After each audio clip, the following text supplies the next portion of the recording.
Here. Dr. Turner, Present. and myself, Mabel Fox. I am also here. We have a quorum. Thank you. May we now stand for the Pledge of Allegiance? I pledge allegiance to the flag of the United States of America and to the republic for which it stands, one nation, under God, indivisible, with liberty and justice for all. Thank you. We are now at the approval of the agenda. Mrs. Heinrich? I move that the agenda for the regular meeting of the Board of Education, Tuesday, September 10th, 2024, be approved as presented. Support. Motion to approve the agenda made by Mrs. Heinrich, supported by Mr. Walker. Is there any discussion? Seeing none, all in favor? Aye. Any opposed? Motion carries. Thank you. We will now move to announcements. I want to first start by acknowledging the latest tragedy in Winder, Georgia. I am in prayer for the families impacted and for the entire school community. I am also grieved here because it's happening all too often. No parent should have to worry and have anxiety about sending their child to school and being worried about them not coming home. And no staff member who works in the school should fear for their lives. We've been having conversations related to safety and security for several years now. I want to thank our community for passing a bond that allowed us to renovate all of our buildings so that we can have secure entrances. We've also made several other enhancements to facilities. Some we publicize and some we intentionally do not for added security. We've added safety and security to the agenda today to get an update. The presentation we're going to hear was actually developed before this tragedy, but obviously since this tragedy last week, I've gotten lots of questions from several of my colleagues and from members of the community, and so I think it is very appropriate for us to hear about training initiatives, policies and procedures, prevention measures, and the next steps. I expect this to be the first of several conversations. I personally hope that we're having a conversation about noticing, about understanding other prevention methods. Dr. Coffin and many other administrators have mentioned to me instances where they've been able to prevent issues and violence. I want to thank folks for sharing their stories and thank my colleagues for engaging in this very, very important conversation. I separately, on a better topic, want to congratulate this board for continuing the new tradition of excellence. FPS continues to be designated as an honor board because each of us has individually been certified by the Michigan Association of School Boards. All members have at least one level of certification, which means they've taken all 9 introductory courses. Several members have higher awards. I believe Mrs. Heinrich, Dr. Blau, and Dr. Turner all have 3-level awards of distinction, which means they have an additional 200 credit hours. Mrs. Smith and I have been awarded with the Master Diamond Award. That means that we have completed a minimum of 528 education credits and have achieved level 5 of 7 of the Michigan Association of School Boards awards. Dr. Turner, I want to thank you for immediately becoming accretive to this board. You already come certified, which is excellent. That was also very helpful of you to participate in some of our HR discussions, particularly as it relates to our onboarding of our interim superintendent. You were also the policy chair for 2 years, and so I know you're going to contribute a lot to the discussion for the next few months, so thank you very much. Mrs. Heinrich, as treasurer, thank you for coming to the retreat prepared.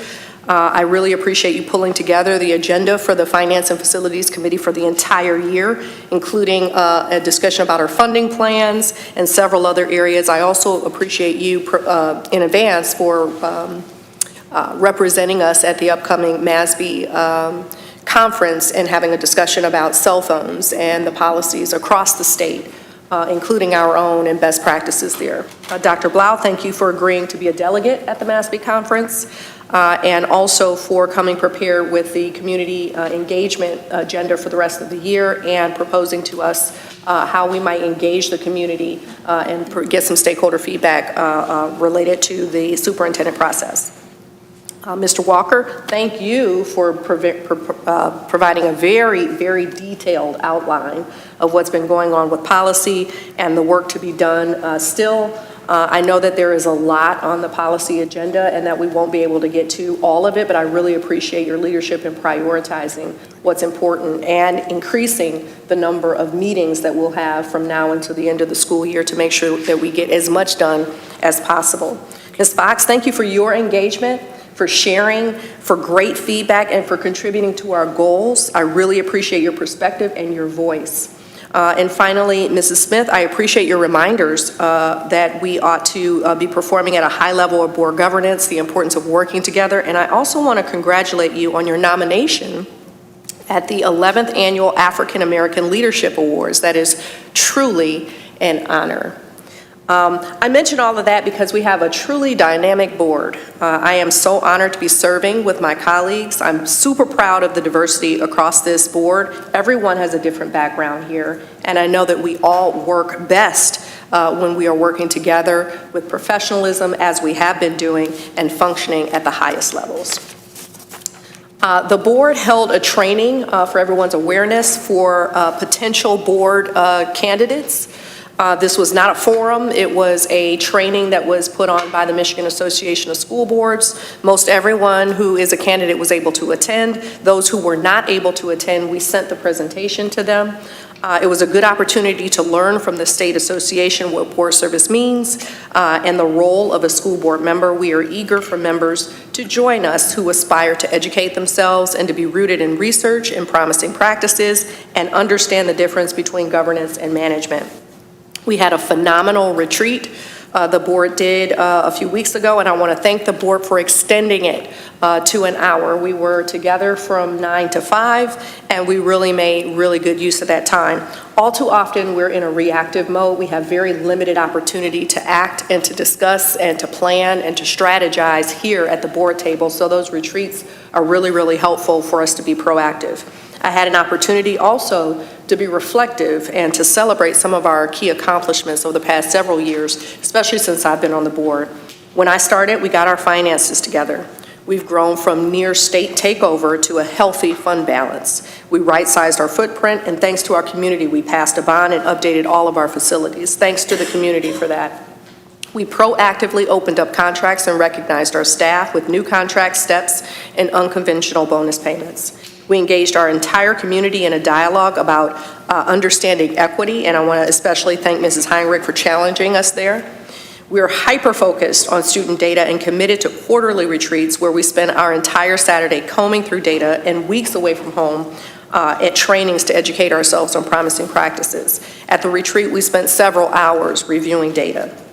This year, we're seeing an 11% improvement in SAT scores among students with IPs, a 7% increase among English language learners, a 6% increase among African Americans, a 5% increase, and amongst the economically disadvantaged. Actually, I got that wrong. It's 5% for the economically disadvantaged, but we'll be going through this data at the next meeting because we've asked the district to prepare more analysis for us to review, including a look back over the past several years. We really want to make sure that we understand where we are from a data perspective. I'm excited about the fact that we're seeing improvement. I know that it takes a little longer for us to see the double-digit increases that I'm sure everybody is looking for and expecting. But I am really proud of the fact that we have a mechanism coming up soon that I hope all of the community appreciate on understanding where we are now, understanding what our North Star goals are, and regularly monitoring transparently with the dashboard going forward that we'll be sharing with the community so that we can all monitor our progress. We also spent time going through as a board what our goals are going to be for the year, understanding what the goals are as they transcend down to the individual committees, and also our superintendent goals. So we're prepared to talk through the board goals today. Superintendent will talk through her goals for the superintendent period, and then in our next meeting we'll be going through the data. As far as the board goals are concerned, and we'll post this as we have traditionally done every year, we have 4 goals. Excuse me, the first one is around student achievement. By the end of this year, we're going to develop North Star goals for proficiency and growth. We're going to develop a dashboard and a mechanism for providing transparency related to those key performance indicators by the end of the year. We are aiming for a 5% increase in the number of students who are proficient and above proficient this year. We're aiming this year for a growth target of 80% of our students meeting or exceeding expected growth targets in math and literacy for K through 9. And then again, we're expecting to develop North Star goals beyond this year for how Farmington Public Schools is going to perform. There are more details behind this, but I'm summarizing. The rest of this will be on our website. We've got a second goal around ensuring that resources are aligned to board and district priorities. So we're going to develop a funding plan for the district by the end of this year. And we're going to focus on a plan for equitable facility space. That means making sure that there's equity amongst middle schools and high schools as it relates to maker space and high school collaboration spaces and so forth and so on. The board is also committed to continuing professional development to make sure that we're performing at the highest levels of governance. We'll have a process where we'll be onboarding new members. We've already reached out and ensured that folks have a proper understanding of what board service is. We fully expect that new board members will continue this honor board tradition and make sure that we all are well educated on what board service is and everything that there is to know about education. And finally, we're going to continue to build trust within the community. That means that we're going to be responsive to emails and correspondence. We will be responding within 24 to 48 hours. We'll continue our community engagement. Thank you, Dr. Blau. We're going to reinstate our joint cities meetings, and we're going to continue to evaluate our policies. And there's a much more detailed summary there. Moving on, just wanted to make sure that everybody is familiar with what we're doing with respect to the superintendent search. As far as the search is concerned, I've heard from many folks so far in connection with the appointment of the interim superintendent, and we'll continue to engage in feedback sessions.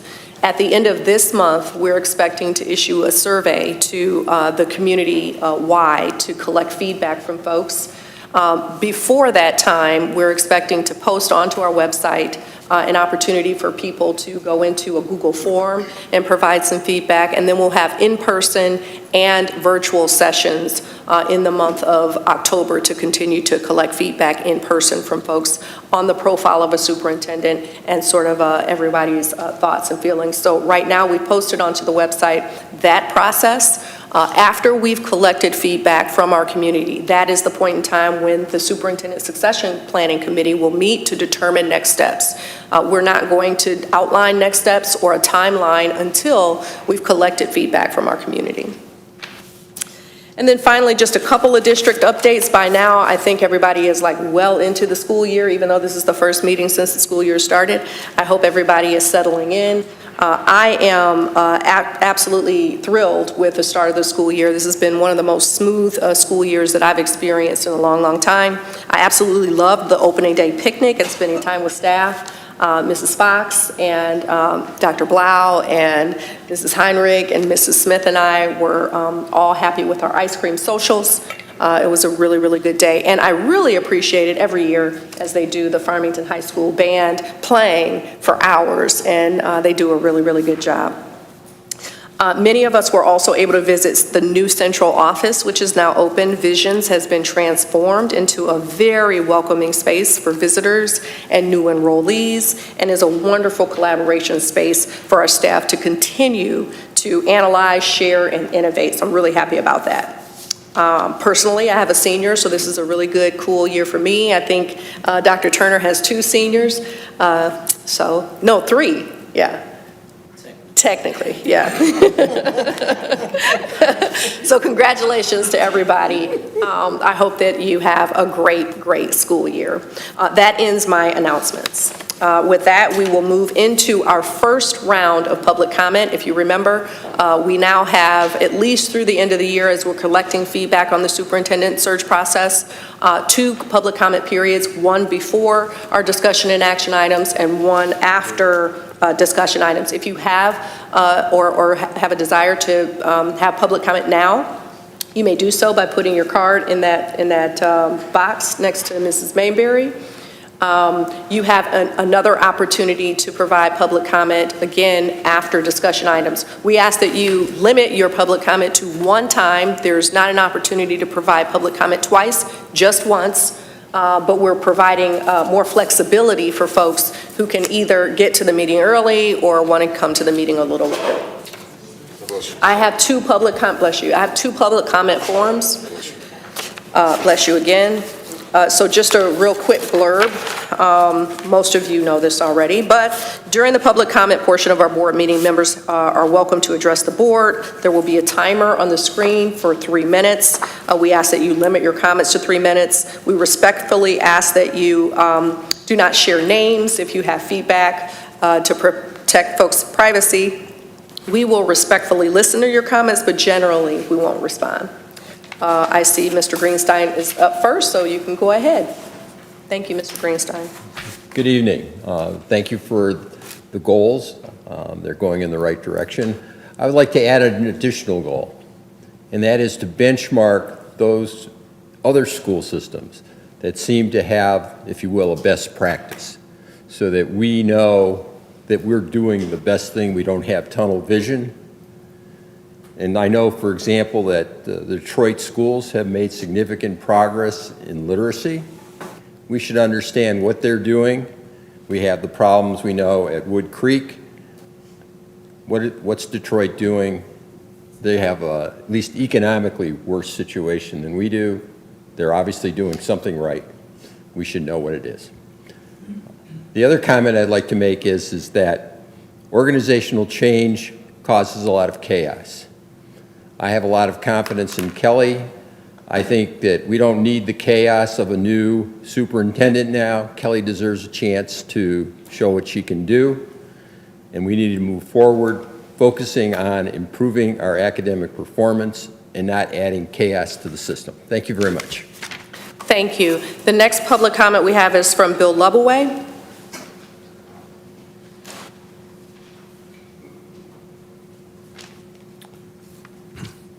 Good evening. Dr. Coffin is presenting the annual status report on our progress, growth, achievement, and at the next meeting. And since that is generally a thick packet of information, I would appreciate it, we would appreciate it, if you'd actually publish the slides that you're going to talk about ahead of time.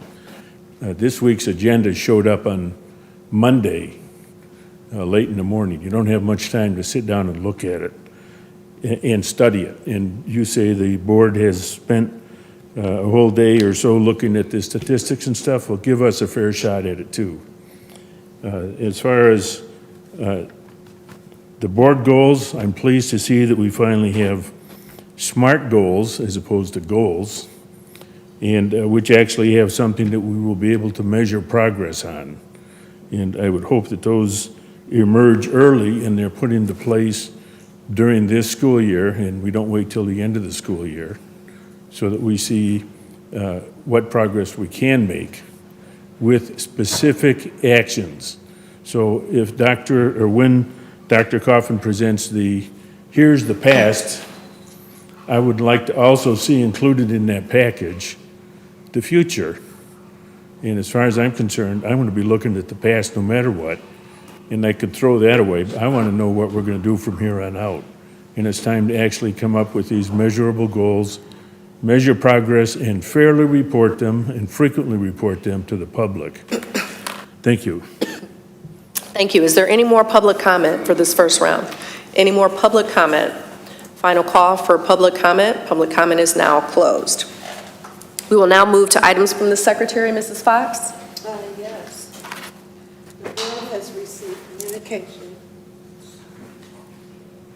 The board has received communication regarding the Wood Creek building update and clarification, and also the E15 plan, unresolved grading concern, and also the Farmington Public Schools Superintendent search process, and also the support of our kids, and also the Farmington Public Schools IB News and View, and after-school pickup positioning as well, positioning photos of our children on social media and getting involved. The board acknowledges communication and respond with when appropriate. A list of correspondence can be found to the board packet accessible to the Farmington Public School website. Thank you, Ms. Fox. Are there any legislative updates? Dr. Blau? No, because they are in session right now. However, I wanted to share something, if it's all right, from the last Government Relations Committee meeting last week at Oakland Schools. There are resources available to members of our community through two projects. One is called Oakland County Michigan Works, and the other is called Oakland 80. Oakland County has an education attainment goal of 80% of our, I can't remember if it's 18 through 62-year-olds or something like that, some large range of adults, young to my age, to have 80% of our population have something beyond high school, some kind of certification or training or some college associates, whatever. So the goal is high. It's 80% of our adult population by 2030. So there's the Oakland 80 initiative and the Oakland County Michigan Works initiatives.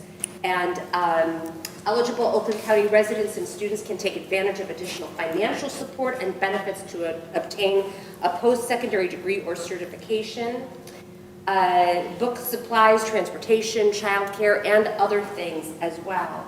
And education beyond high school opens the door to many new opportunities. If you're interested, contact your nearest Oakland County Michigan Works office or go to oakgov.com/Oakland80. And there are resources and support, both financial and otherwise, available.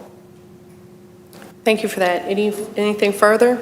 I will add to that, that is a really great goal from Oakland County. That is in response to the governor's goal of 60 by 30. She wants 60% of all Michiganders between the age of 18 and 65 to have a post-secondary credential. That could be an associate's degree, a bachelor's degree. It could be some other certification, right. And so all Michigan Works agencies across the state are in support of that goal. There's 16 of them, but Oakland County specifically called out and created a higher threshold because in Oakland County we have a higher degree of people who have certifications in general. Thank you for that update.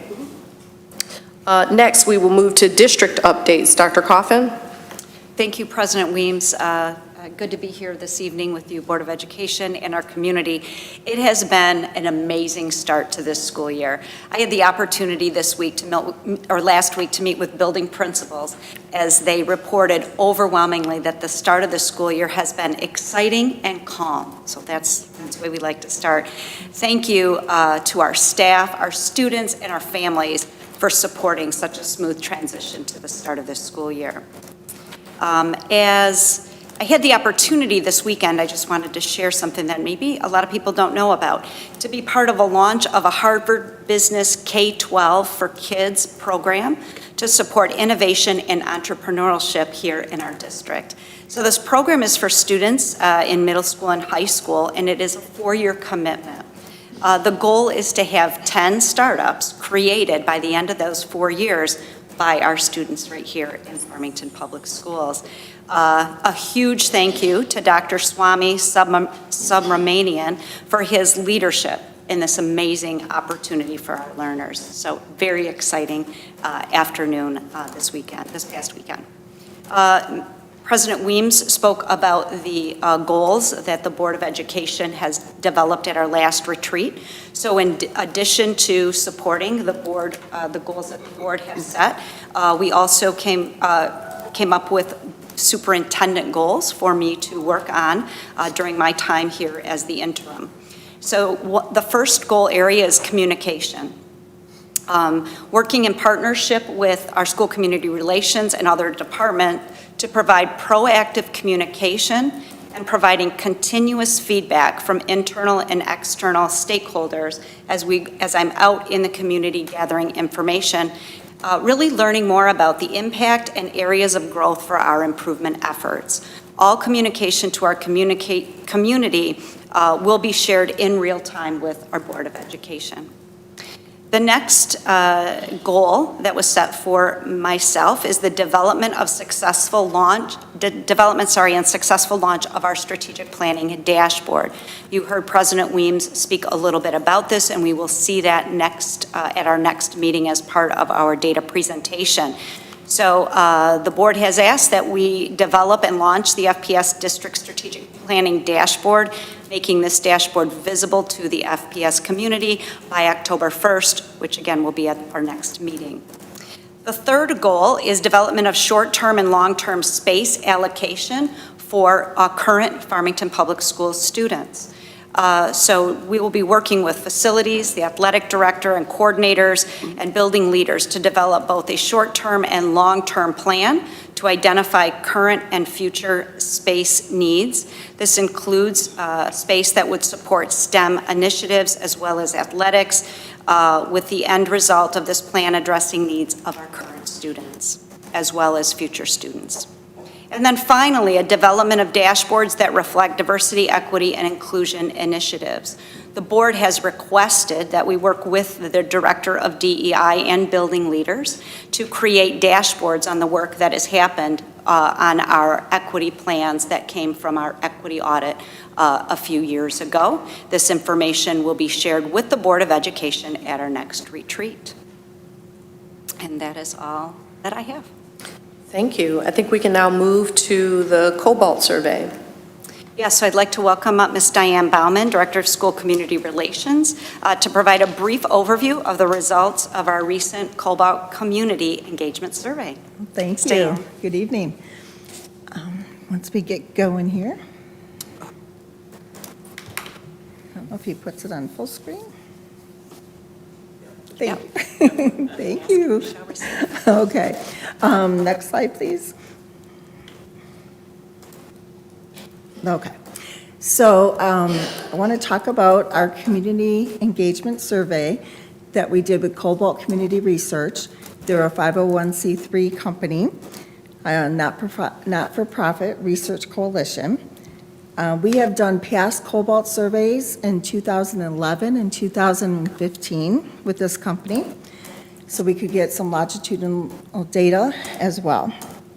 So we were going to be doing one in 2020, and then COVID hit, so we deferred that to this year. So this year, data was collected in May and June of 2024. The survey was sent by email, 2 waves of it, to parents, and then also we did a survey was sent by mail to 2 waves to a random sample of voters in our community. So we had a very statistically sound survey, and we were very happy with that. We did shorten the survey from in the past because we wanted to get more people to answer and not have go through a long survey. So we are very excited. So the bottom line, the overall satisfaction has been stable compared to overall satisfaction in 2011 and 2015. And as you can imagine, all the changes that have gone on in our community and our world between 2011 and 2024. Wow. So more than 80% of parents and more than 70% of voters would recommend FPS. That is amazing, and we are so excited about that. So why would they recommend diversity, extracurricular options, educational quality, advanced classes, teachers, effective communications, and fairness. So we will talk about why they wouldn't recommend, because they did share that with us as well. They want to have more after-school activities for STEM and STEAM-related activities, a stronger curriculum. They're worried about some of the bullying issues they're seeing in our schools, and they don't like the declining support for teachers from the community and in communication. So those were some of the big things. Bonds, we did ask a couple questions about what support we would get in the community. So they would support a fine arts bond and something for STEAM. They need a little more information about a sinking fund, because we have never had a sinking fund here. So they're on the cusp of that, but they just need a lot more information about that. And that's the same with the athletic bond. They just want to know more about it, and then they would be able to support it for us.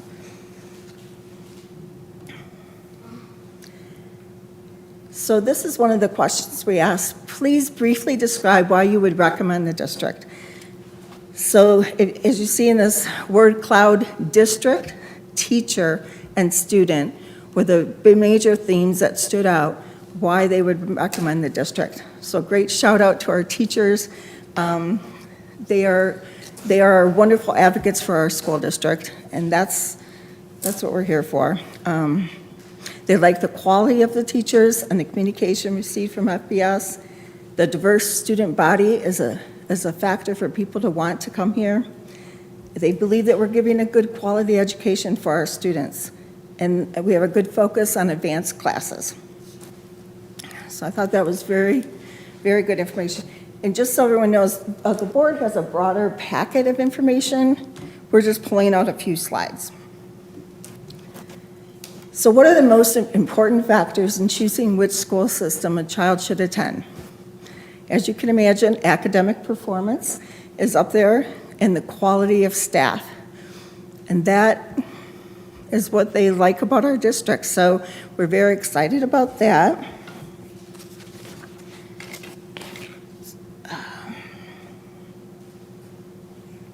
So the top three interest of our community is quality of staff, academic performance, and curriculum. And that's for both parents and our community members. So they're all on the same page of what they want from our school district.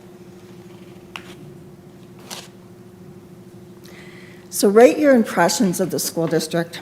And we thought this was pretty phenomenal. We outscored the impressions from 2011 and 2015 from parents.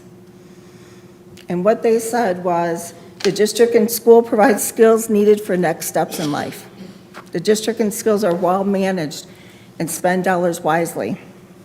The district and school have staff who are responsive. That's very important for us. The district and school communicate effectively. And the district and school prepare students to become good citizens. It's all part of our profile of a lifelong learner. So the researcher from Cobalt shared that we should be really proud of the stable perception of the school district after all of the political, societal, economic changes that we have gone through. And the overall satisfaction was higher this year from parents as opposed to 2011 and 2015. So that's just a snapshot of what the Cobalt Survey gave to us. So thank you, and any questions? Thank you. Any questions or feedback from board members?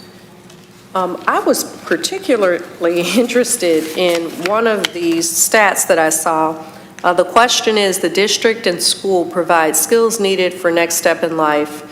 And there are categories here. You can see what the scores were based on the household composition, whether people have kids or not, and so forth and so on, and also age group. And the age group between 18 and 24, there are 6 ratings. It goes from 1 to 6, with 1 being strongly disagree and 6 being strongly agree. 100% of 18 to 24-year-olds rated us in the 5 to 6 category, with 70% being in the 6 category. That is outstanding. I'm like, wow, our kids believe that they're prepared for the next step. That says a lot. It does, it does. Says a Thanks lot. for pulling that one out. So they must be doing well in school. And fortunately, we'll know where they are with this latest ability that we have to track our kids going forward. Now, for the first time, we have the ability to track our kids once they leave us. So I'm really interested to see those results. Mrs. Heinrich. I just had a couple of comments. One of the things I noticed out of the 10,737 surveyed, there were only 1,281 responses from parents, which is only 12%. So that was a little concerning, and the last time this was done in 2015, which was before my time on the board, how often do we do these surveys? We used to, when we started, we were doing them every 5 years. Okay, so we're not going to do it for another 5 years? We can do it more often, but that's usually what they recommend is a 5-year timeframe. And so a question I have, is this a common response, just 12%, because it seems kind of low? And with one of our goals on improved communication, is there some way where we can improve communication so that we get a bigger response? Actually, 3% provides a statistically sound overall impression of the school district. 3% response, yeah. 12% is very high. It's very and high. is statistically relevant. All right, well, so anyways, I probably don't remember that lesson in my stats class, so. But one of the other things that I really picked up on is the most important factors. And these, President Weems just outlined our board goals, and Dr. Coffin just outlined our superintendent goals. And they seem to align with our board goals and our superintendent goals. The highest ratings were academic performance, quality staff, safety and security, curriculum, and welcoming and nurturing environment. And so those seem to be spot on with the things that we're focusing. So I hope to see growth in those areas, in the short term without waiting 5 years for another Cobalt survey. Yes. So thank you for sharing that. Thank you. Thank you. Any other feedback from board members before we move on? Seeing none, we will now move. Thank you so much for that presentation. We will now move on to reports from board committees. Can we start with policy, Mr. Walker? As we spoke in the policy meeting, that we're going to have a second meeting to continue the review of the updates from Miller Johnson. That is going to be tentatively scheduled for the 19th of this month. And then from that particular point, as you mentioned earlier, we've added 2 more committee meetings so that we can begin to work down on the priorities of dealing with policy as it relates to the racial slurs, which was a major issue from our last school year. We plan to go through the student positive culture handbooklet and begin to address policy there. And those are our 2 main categories from a larger bucket.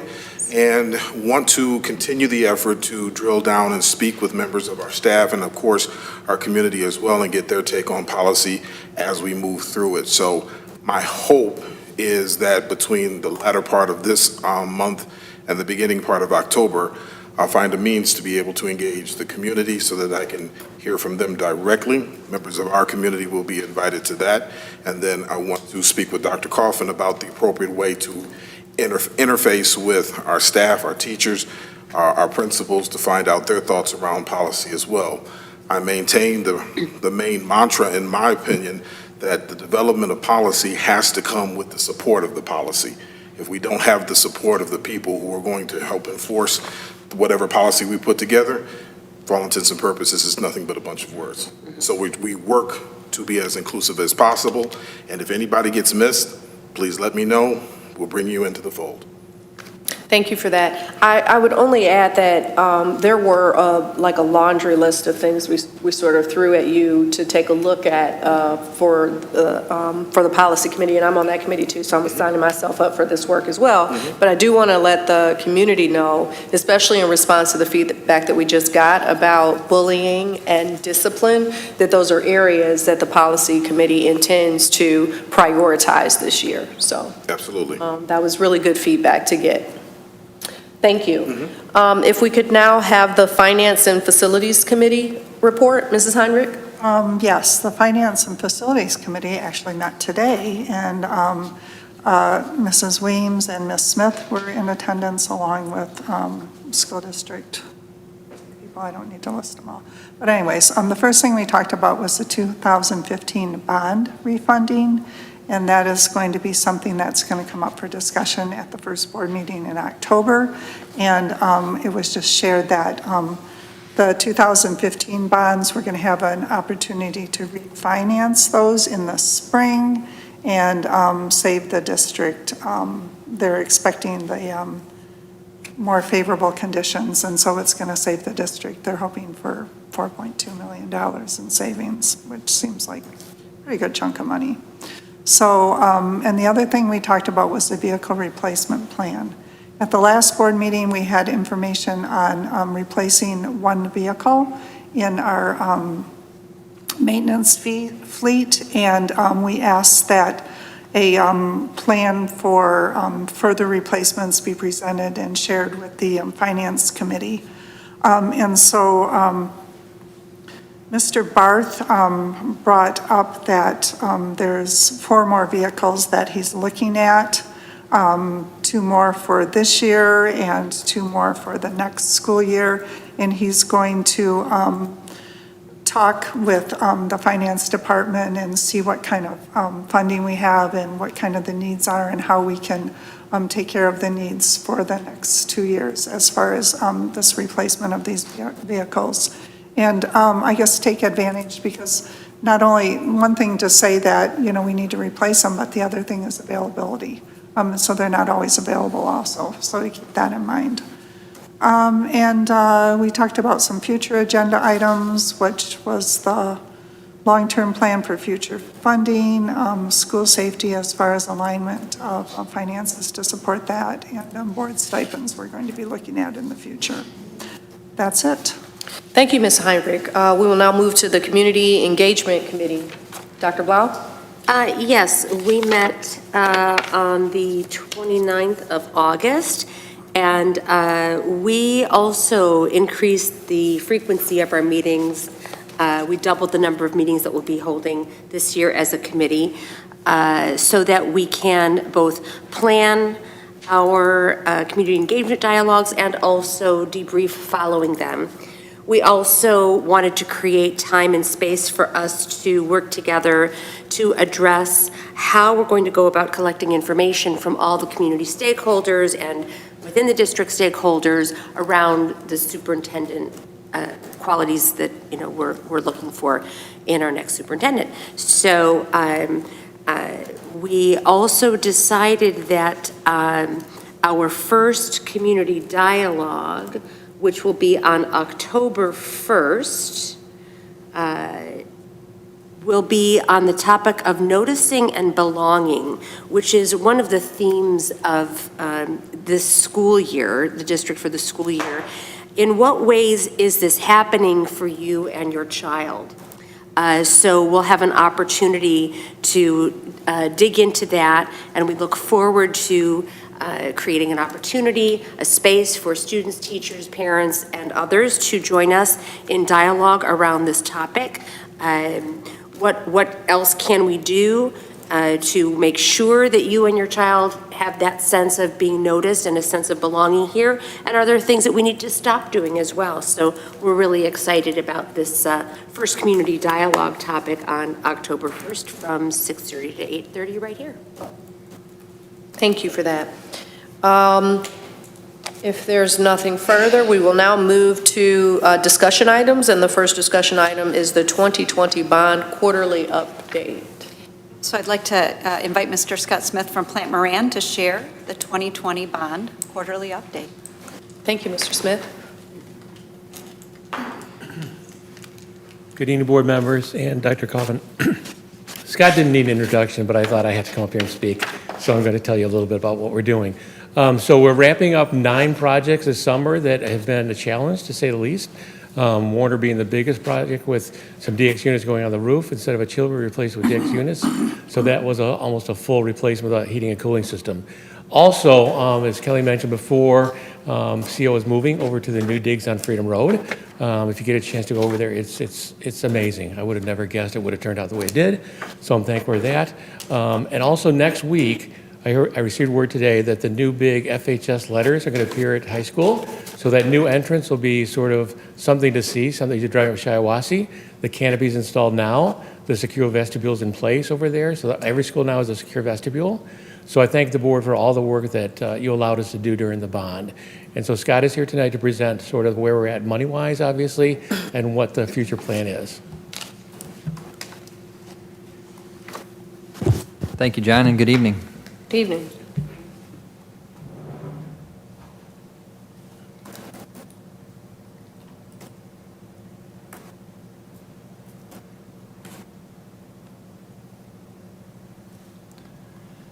And yes, we were here last in May, so this is about 4 months. Usually we try to do it quarterly, but just the way it felt, it made sense to come after the start of the school year to show some of the progress of the completed projects that occurred over the summer. Our first slide really just, again, is a snapshot and shows all the things that accomplished in a bond. So people always associate it with construction, and that's by and large part a huge chunk of it. But it's also used for, we have over $20 million going into new technology improvements throughout the district. $5 million in buses, another several million in furniture, fixtures, and equipment that we abbreviate as FF&E. In total, over $100 million that we're accounting for currently. These expenditures, by and large, look very similar to when we were here in May, with the exception of the earned interest. That number's up about $500,000.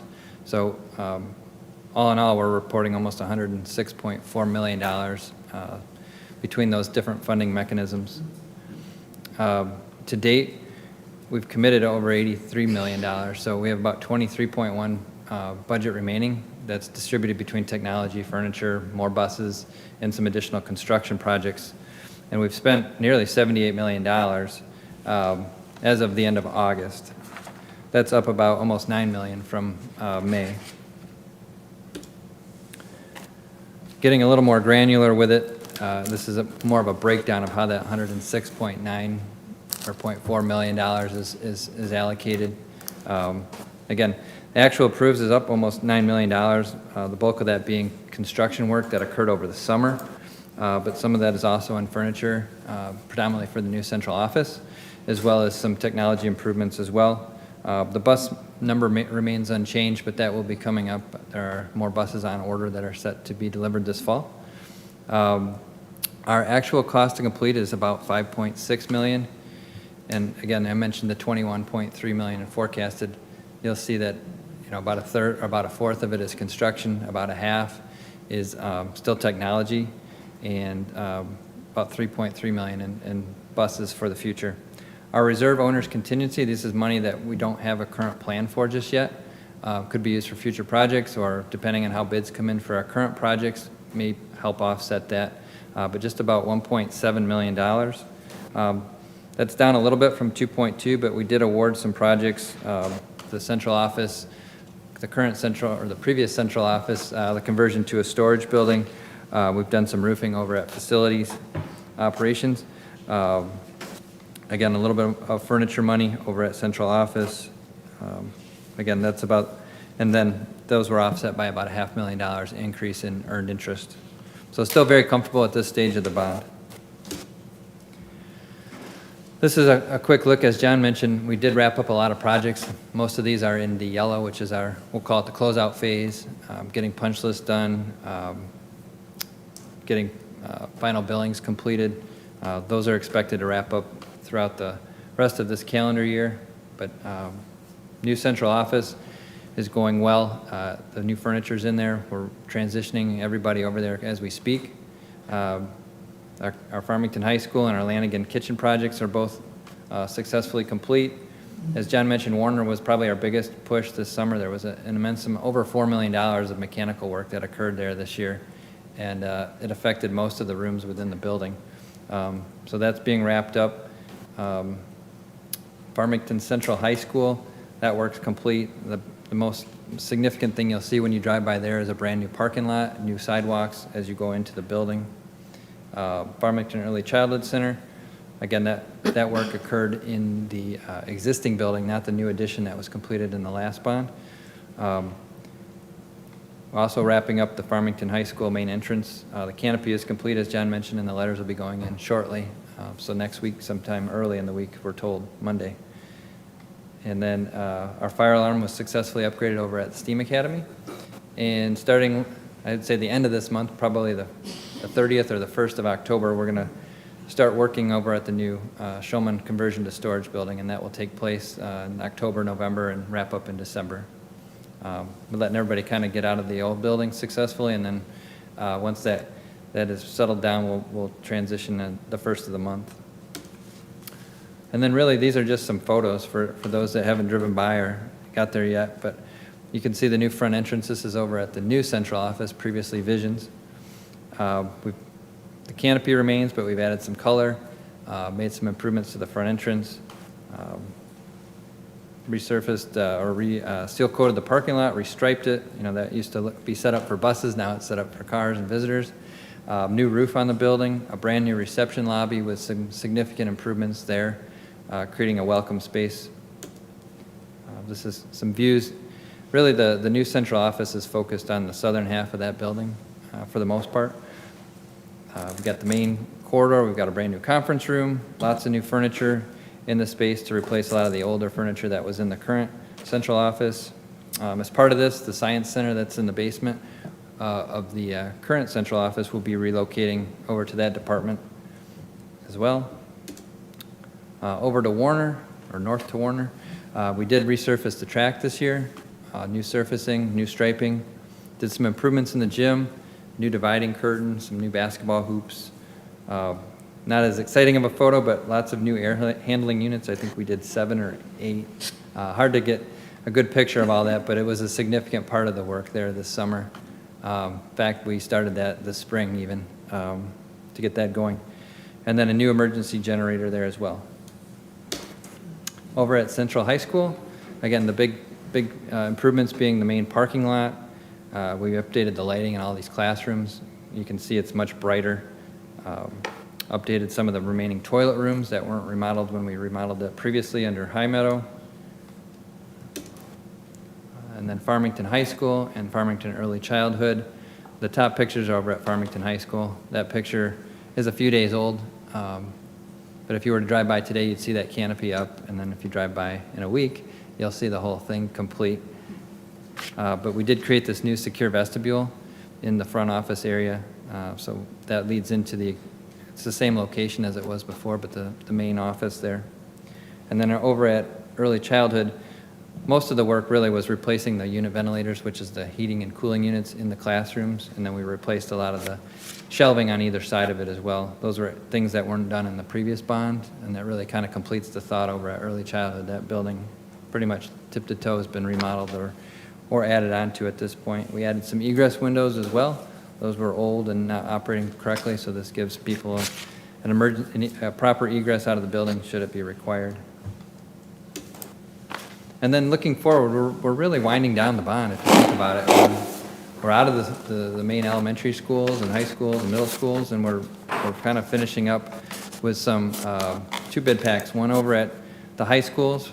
And again, this was something we've added to the program, which is replacement of the scoreboards at the main high schools with new video boards, new sound system. We're going to be replacing or adding a scoreboard on the auxiliary fields that we didn't have previously at both sites. We're going to replace the lighting at the competition fields, and we're going to add lighting to the auxiliary fields. Again, something that was not previously there.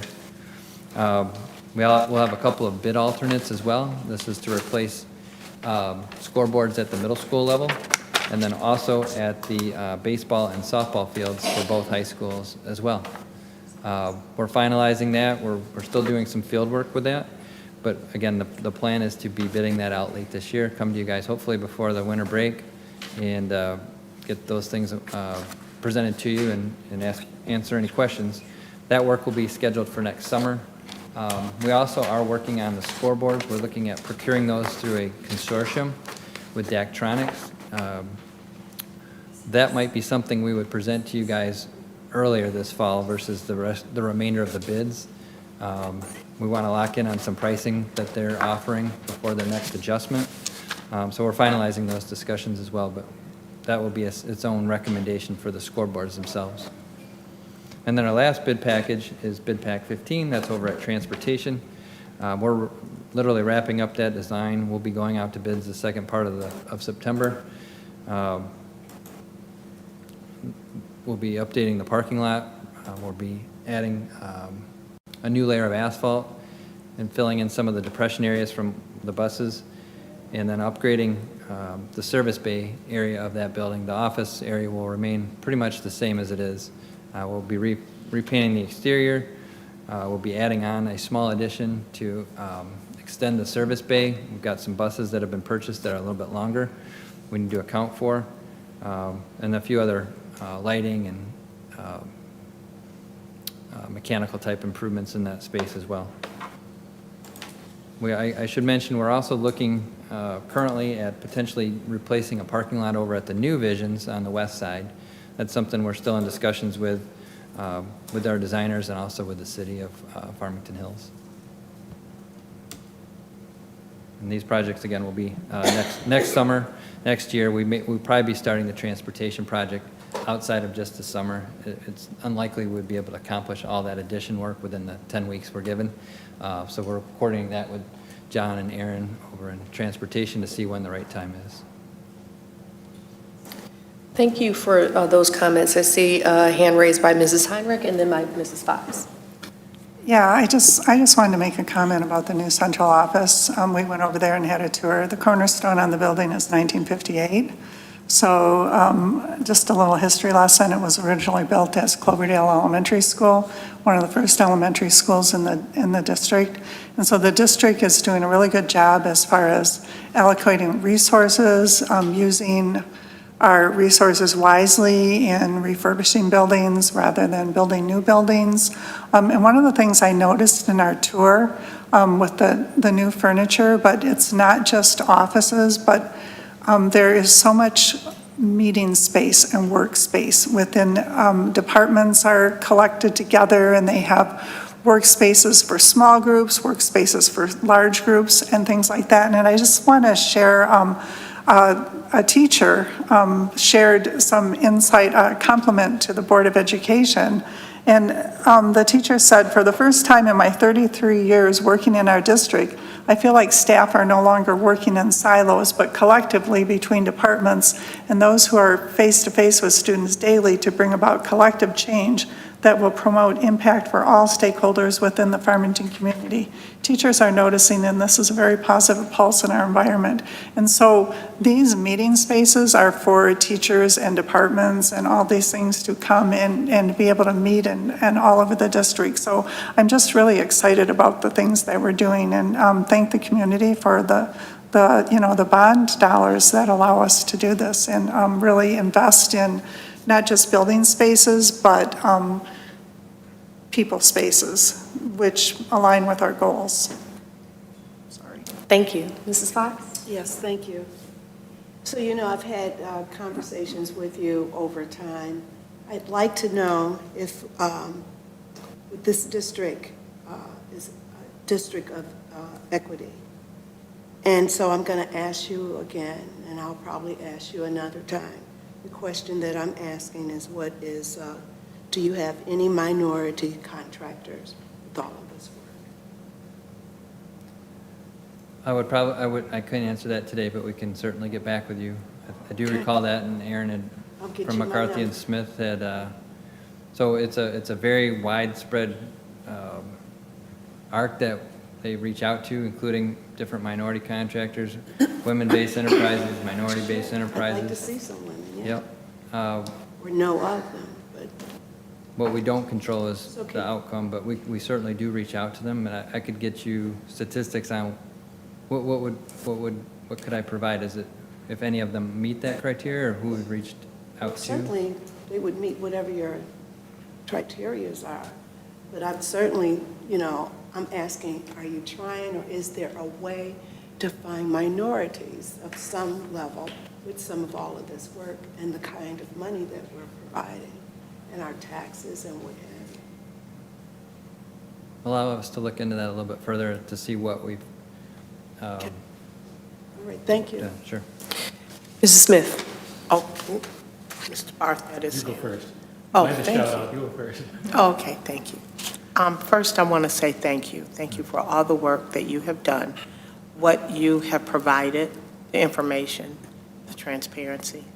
As a board member that has worked in all the buildings, and people know that I worked at Visions, to see the revamp is extremely beautiful. I'm not easy to impress, and I like top-notch, top shelf, top everything. But at the end of the day, what I saw the other day, I was blown away. The transformation, it does not look like the building that we had seen prior to. And those students that were in that building, it was like they were really not a part of our district because it was so dated. But you all brought life to that building, as you are also bringing light to Visions, the new Visions, because it is a vision. We're here for all children, not just for one set of students. I thank Dr. Coffin for a lot of the work. What people don't understand, she has been the wind beneath the wings and has been doing a lot here, and nobody knows that. But I appreciate her working collaboratively with all of you and everyone else in this district. So she, I appreciate all the work that Dr. Coffin has done and all the work that you all have done as well. Thank you. Thank you very much. We appreciate your presentation. Mr. Barth? I have to give a shout out regarding Wood Creek to Plant Moran, to McCarthy and Smith, and to Wakely Associates. So when this happened, the little incident over at Wood Creek, I responded. I was in District 4 in the morning after this happened, running video to see what happened exactly. What I wanted to note was Plant Moran Scott from Plant Moran, Aaron from McCarthy and Smith, and Brian from Wakely all responded that day to see if they could help. It wasn't a bond thing. They had no reason to respond. They all responded. Aaron was there on site on Monday, the Monday after this happened, so to offer his assistance, and he did. That being said, Brian from Wakely Associates has a relationship with the state of Michigan because all the work that he does, architects, they love him to death at the state. He was the one that was able to convince the state that we could do what we needed to do quickly and get the permitting done and get the emergency plan in place, get that building open for students on that Friday before school started. So I just wanted you to know, to recognize that they go well beyond the bond. They do a lot of stuff for us behind the scenes. And in case of Wood Creek, they're the ones that got that building basically reopened as much as we could get reopened. So I appreciate that. Thank you for adding that. We will now move to safety and security update. All right, I'd like to invite Ms. Allison Robinson, our Director of Safety and Athletics, to the podium to share a safety and security update. Thank you. Thank you for having me. Thank you to the board. Thank you to Dr. Coffin. Thank you to Ms. Mayberry for having me here tonight to speak about safety and security. It is an issue that's near and dear to all of our hearts, particularly with the new tragedy that happened. And I want to let you all know that I take this as a very sacred responsibility and obligation, and that I take my position very seriously. And the decisions that we make and the day-to-day goings on in the school weigh on me in a good way, so that I make sure that we are doing what's best for our students for safety and security. So what I wanted to speak about tonight, there's a few different areas I'd like to touch on. Some training initiatives, things that we've been working on and will be working on. Building safety itself, some of our procedures and policies, the ways that we're revamping some of those and how we're teaching them. and our preventative measures, and then our next steps and where we're moving forward. So that's the blueprint for what I have to share tonight, and obviously I will welcome any questions when I'm done or throughout. No, I just got to figure out how to move it. Oh, that's not helpful. Oh, perfect. Okay, thanks. Thank you, whoever's doing that. So the first thing I wanted to discuss was our training initiatives.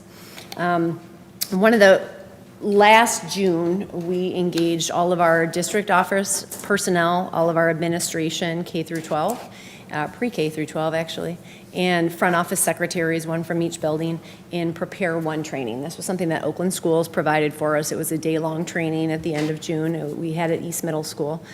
We brought everybody in, and the purpose of Prepare One training is it's focused obviously on school safety, crisis prevention, preparedness, and then what to do during a crisis and after a crisis. So we got together and had a great day learning. We worked through scenarios. We talked about our individual building emergency plans, and so that's the next step that we'll be moving into. I'll detail that a little bit later when I talk. But that was something we've been really excited to get going, and I'm happy that we were able to make that happen. In terms of ALICE training, one of the things we did this year is we were able, for our new teachers, they have 2 days of training before the whole staff comes in. We were able to have a couple of hours for an ALICE training so that our new teachers who were available to stay were able to work with our Farmington Hills Police Department and have ALICE training before they even started the school year.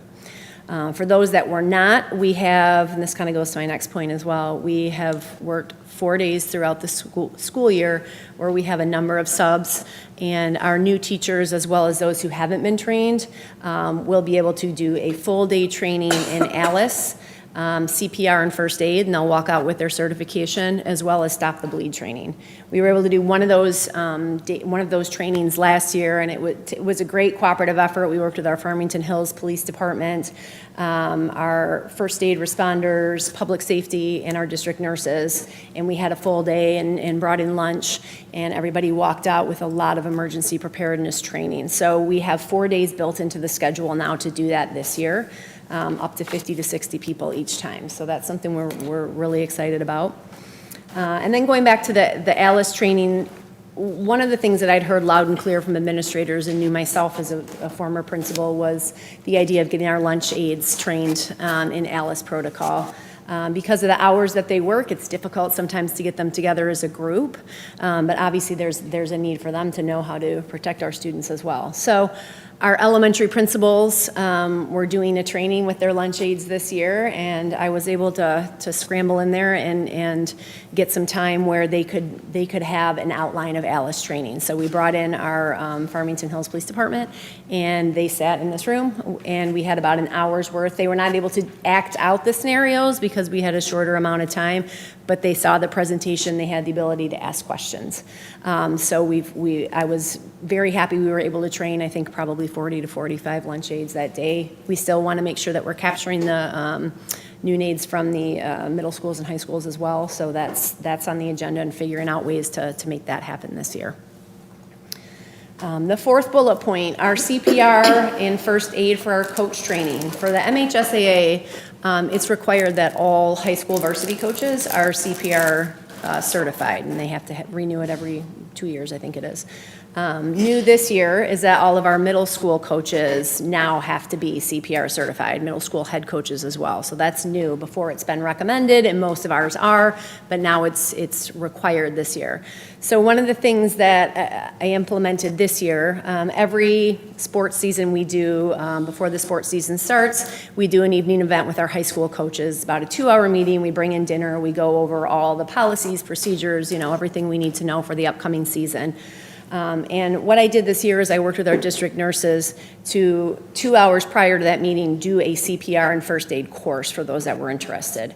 So they could come, have practice that day, come get their CPR first aid certification, and then go to the coaches meeting. So we're going to be stacking those in front of each coaches meeting since they have to be certified anyway. And rather than having to go off and find training on their own now, we can provide it in-house for free for our coaches. And I opened it up to the middle school coaches coaches as well, and we had several that took advantage of that. So we're hoping to kind of grow that and have at least 3 times a year where that's offered to our coaches as well. So this is where I like my job, because my worlds of athletics and school safety intersect quite a bit more than I thought they would. So it's nice to be able to shore it up in a lot of different areas. And then our My Heart Safe Schools certifications, our high schools 2 years ago were trained in My Heart Safe Schools, and that's basically learning how to use the AED and running crisis drills every year. So our high schools were certified 2 years ago, our middle schools were certified last year, and this year our elementaries are going through the certification process.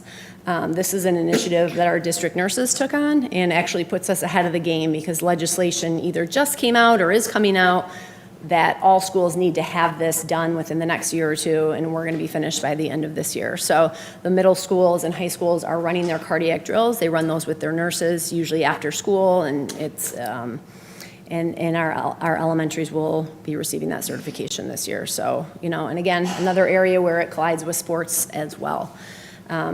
Because the other piece, which I forgot to add on here as well, is that our trainers, our athletic trainers at the high school, have put together emergency action plans for every site venue where we have sports.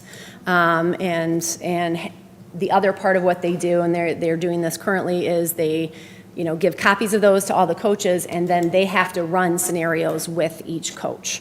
That's something that's required through the MHSAA. So they are working with the coaches to run AED scenarios, to run crisis scenarios. What would you do if this happens, or if that happens? So that's another piece I forgot to add on to here, but again, where the athletics comes in with the safety and security. Next slide. Person in the air. Or I guess I can do it myself. Okay. So looking at the actual building safety itself, we contracted last year with a company called SEC, pretty renowned in the world of school security. And they came in last May, and they did site assessments at each of our buildings. That includes transportation, CO. They're going to come back to do the new CO because they did the old one before. They went through every district, Farmington, Hurley, Childhood, and did site assessments. And what came out of that, and I'm going to talk a little bit more about, how we're using those results in my next slide. But what they did is they gave us a list of district findings, some things that we could be shoring up across the district, and then they gave us site specifics. So each school got, here's a list, 2 things, 6 things, 7 things that, they come in and they're uber picky, and they say that, our job is to come in here and try to spot everything.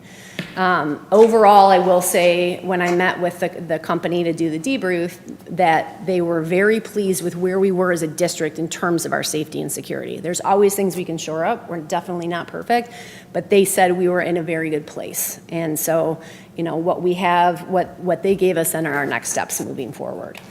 So what I've done with those is I've met with each administrative team in the last month, and I have brought them, I created a document for each school that gave the overall district, district initiatives that we're going to be working on, and I talked through each of it with them to see how everybody does things in their building, because sometimes things might be slightly different in how we do some of our emergency preparedness.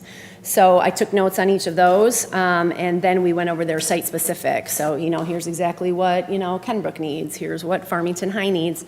And then I'm in the process right now of creating plans for each building that they'll get back. It'll be that report that I put together with a to-do list on it, things that I'm gonna be working on, some of the, bigger district things, and then some of the things that they should be working on. And then my plan is in about 3 months to come back and meet with each of them again, check in, see where we are on the list. So it was a really comprehensive survey, really helpful for me and for the buildings as well. And I've just appreciated being able to be in each building, because I've been in all of them now. My last safety meeting is tomorrow. And so being in all of them has been great to just really understand and have one-on-one time with administrators or the crisis teams, because some of them have invited the crisis teams, and really just kind of hear hear some of the issues that they're having. So those have been really productive. And one of the other things that had been started by my predecessor, Mr. Shelton, that we're finishing up this month is the Stratasite, that's the company's name, building mapping that we contracted with. And I put an example of it over here. But what we've been doing is I've been working with administrators, custodians, et cetera, and they've been going through and marking up maps of their building, floor plans, to show things like where are the AEDs, where are the fire extinguishers, where are the fire alarms, where are the exits, where is the HVAC, you know, where's the gas shut off, all those different types of things. And I know it's kind of small, so it's hard to see it. But you can see there's the legend down in the bottom left corner.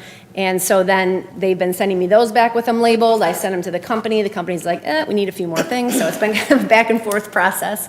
But we're going to have should be by the end of this month, completed building maps that we will have not only in our front offices so people know where they are, but we also are sharing them with our law enforcement as well, so that they have copies of where all these are. These will be part of our emergency plans so that everybody knows where the AEDs are as well, or any other emergency things that they need.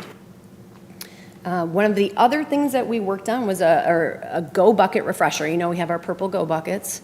So we, working with the district safety team, we thought that there was room for a refresh for some of the supplies that were in there, and we could make it a little bit, add a little more depth, add a few more things that were recommended. So with some grant money that we had, I purchased red string bags for everybody that will go in there. So in the event of a crisis, you now don't have to carry the construction bucket with you. You pull out the red bag and it'll have everything in it. We also added a few more things, Mylar blankets, reflective vests for our staff members to put on once they get outside, Kleenex, CPR mask, like a face shield if you have to give CPR, and I'm missing something else, but. So I have had my office look like an Amazon warehouse for the last 2 months, and I've been schlepping boxes all across the district to every school that I go to. And so then at that point, they have been refreshing their Go Buckets, and if there's anything else they need, they've been sending the list to me, and I've been taking it over or getting it to their buildings. So we have, I think, the plan's a bit easier now. If you have to go, if you have to evacuate, you have just the backpack, so your hands are free. And then another exciting addition, we just added Officer Evan Teed as our 4th SRO. He is stationed at Power Middle School. So we're excited to get some additional coverage. Our SROs have been great. I met with them last month. We're trying to hold monthly meetings so that we make sure we're all on the same page and that we're, whatever they're seeing, whatever we're seeing, that we're working together. Because one of the things I noticed is we have great involvement from our police officers, from Farmington Hills Police, from Farmington Police, and getting us to speak the same language has been really nice when we get together. And, because they have their law enforcement terms, we have our school terms. Sometimes they're not always the same. So really having that time to make sure we're building some common vocabulary. They know what we're doing, we know what they're doing. It's been really helpful. So those are our building safety pieces. Procedures and policies. So part of what I'm going to talk about here came out of those SCC site assessments that I talked about on my last slide. So this is how we're using some of those results. I went to a conference last May in Austin, Texas, and it was a 3-day safety and security conference that actually Mr. Barth had gone to and recommended for me to go to. And it was fabulous. I'm going again this year. I was able to just learn so much and see best practice, because it's everybody from around the nation and what they're doing. And what they're doing in Texas is way different than what we're doing here and, what they're doing in Florida. So it was really just great to have an opportunity to get to meet people and see what they're doing and what our best practices are. So one of the things that we just adopted, and this came from the SEC, but also the conference I was at, was something called the Standard Response Protocol. What we were noticing is that when we were in buildings and they were doing drills, everybody was maybe using the PA slightly differently. I mean, everybody knew the terms and we were using them, but some administrators would click the button so the automated voice would come on. Some would get on and, hey, this is a drill, and they would talk it out verbally. What we really wanted to do was to adopt some standard procedures that would look the same across every building, no matter where you are. We have a lot of traveling teachers, right? Obviously, our kids travel from building to building, and to make sure that we were using the same verbiage in every school. So when you hear one of these 5 terms, you know what it means, and it's not going to vary whether you're at this school or whether you're at this school. So this came from a foundation called the I Love You Guys Foundation, which sounds funny, but is really kind of a preeminent safety organization, and everything that they create is free online. They just want schools to use it, and they're really on the cutting edge of school safety and security. And I heard this at my conference, and then I heard it when I talked to SEC, so I was really happy that I'm getting the same messages. So we did adopt this, and what it is, basically, it's these 5 terms: hold, secure, lockdown, evacuate, and shelter. And those will be used across the board. I had posters made up for every classroom, and they've been delivered, and those are the posters that I put on the side here, so it explains it. I also sent out, to the whole our FPS district what this is, and some videos to explain it, and have received a few responses around that. And after we adopted the standard response protocol, I looked into whether or not, just knowing from my experience at Power, you can often press a button on the PA, and it'll say lockdown, and then an automated message will come up. I was hoping that we could have 5 different automated messages that aligned with our 5 terms. So I reached out to IT, and they directed me to the PA company, who said, yeah, that's not a problem. You record whatever messages you want, they can push it out. So if there is either an emergency or a planned drill, they simply have to go to the PA system and hit the button that says evacuate, hit the button that says lockdown, hit the button that says hold, and an automated message that we recorded will come up. And we're actually having one of our North Farmington football announcers will be doing the script for these 5. So we wanted to use somebody in-house for these 5 announcements. So we're really trying, I'm really kind of seeing my job as integrating a lot of our systems, making them very clear, putting them on paper, and making sure that everybody knows what they are. One of the comments that we got is that we have very robust policies here, but they're not all written down. People just know them, right? Or they're somewhere, but not always as readily available as they could be. So that's the charge I've taken on myself, is making sure that these are all aligned, they all make sense, they're in one spot, and that everybody's getting trained on them, just so you kind of know where my goals are for the next couple of years. We've worked through our district safety team on getting rally points for each school and really solidifying those relationships. So in the event that a school has to evacuate or the kids have to run, each school has a designated rally point with a contact person. And our SROs went around to each of those rally points, made connections with them one-on-one, got names, got phone numbers, made sure that they understood what their responsibilities were, and I just sent those out to principals, or I presented to principals last week at our meetings. And then they're calling around and making those connections as well. So we always had rally points. I don't want you to think we didn't, but we really we had to redo a few of them. They weren't, some of the places had closed, some of them weren't open during school hours. So the SROs and we spent a lot of time really trying to find the best places that were accessible to our kids and that could help and hold them. So we have those done as well. Crisis response teams, our district nurses put together a really nice document that I presented when I went to the safety meetings with each of the schools on what our crisis response teams should be doing. That's, everything from they're the ones that are trained in CPR, AED, Narcan training, as well as the drills, safety issues around the building. So they put together a really comprehensive document about what that team should be doing. Again, we had crisis response teams. They were doing a lot of great work. This is really just standardizing what we're doing and make sure everybody's getting and giving the same message. And then our suicide and risk assessment. This was something that I believe it's our social workers and our SEL staff had been working on, putting together a really comprehensive suicide and risk assessment. So this is also one of those, can be a proactive measure as well. They have a really robust policy. It involves the student, the school, and the parents as well, including, a plan for help if the student needs it beyond the school, and as well as, how do we involve parents in this plan and bring them in with us. So that's been great. We have also rolled that out to administrators as well. Our preventative measures. The threat assessment protocol can be seen as proactive or reactive. I put it in here because it really can be either way. So this is an example of the policy that we always had and was working, but we created, with the help of Diane's department, created a flow chart that has links in it. So if there is a threat, then they follow the chart for what needs to happen. And like I said, there's links for people that they can contact. There's links for, search and seizure, our threat assessment. It's all on here. So this is it's not new, but the format itself is new. So that's something that we've been working through, or that we worked on last year.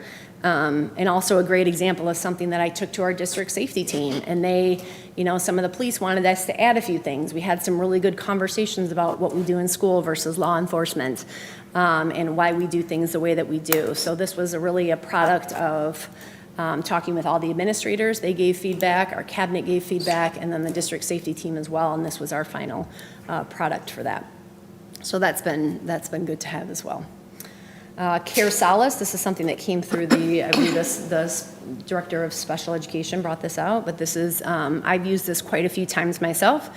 It's the service that we have that connects families with mental health services if they need it. So when I meet with students, or maybe I have a discipline hearing or a student that's having some issues, I almost always make a Care Solace recommendation if the parent is looking for help. It's just a way that they connect families with the providers so that they don't have to do all the legwork. And it's been really successful, at least in my using, and I think across the district as well, from what I understand. So another one of those kind of preventive measures, if we can get our kids talking to people, that helps, as we all know. Our SRO presence, we added our fourth SRO. And then the team curriculum goes along with that. This is something that a lot of our officers have been trained in, and it's basically getting them into classrooms and having them teach lessons and work with the teachers and work with the class on age-appropriate lessons. There's like a K through 12 curriculum, really spelled out for what the lesson plans are, anything from tobacco use to internet safety to stranger danger, depending on what the age is. So we're really working harder to get our SROs in there. They have been doing it at the elementary schools. They've worked, I think, with the health classes at the middle school and potentially with the high schools. But we're trying to make it something where it's a little bit more scheduled and it's a little bit more, this is something that we do. Because, the more our kids know our SROs, the more they trust them, the more they talk to them. And it's also a different face, to be learning about something from someone different. Our district safety team, I mentioned that. We meet, it used to be quarterly. We changed it to meet every 2 months.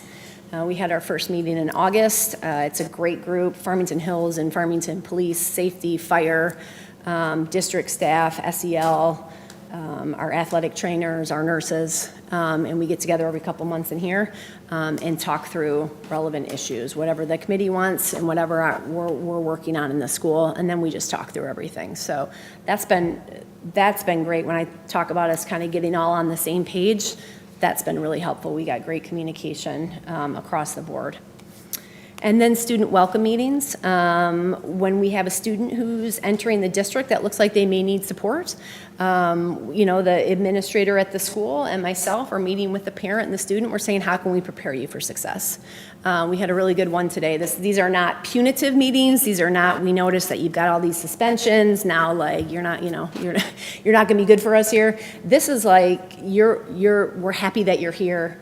How can we help you? So I did one the other day where we really talked about credits, right? Because the girl coming in was in high school and we had to talk about, is this the right placement? Is there, here are all the different options we have. Let's make sure we can get you to graduate on time and have a good experience.